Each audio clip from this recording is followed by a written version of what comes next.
અમદાવાદમાં હોટલમાં એક જુવાન ગયો. તે અમદાવાદીની આમ સ્ટાઇલ આમ જઈને આમ બેઠો અને પડખે બેઠા હતા. એને ઓળખતા ન હોય તો કેમ બોસ શું ચાલે છે? એ કે આપણે તો જો જલસાથી જીવીએ.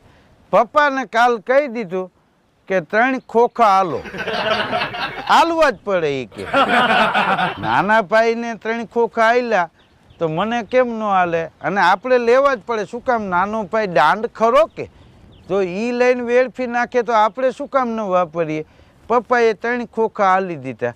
આપણે બધું વેલ સેટ છે. તો બોલો કે એક કટિંગ ચા આપ, એક સિગરેટ લેતો આવ. તો ચા પીધી. કે બોસ તમે પીવો? તો ઓલો રાજાણ્યું માણે કે ના. તો ચા પીધી. પછી સિગરેટ જગાવી નહીં કે બોસ આમ જો આપણે જલસાથી જીવીએ છીએ. 3 ખોખા હાલી દીધા. બોસ આપ શું કરો છો?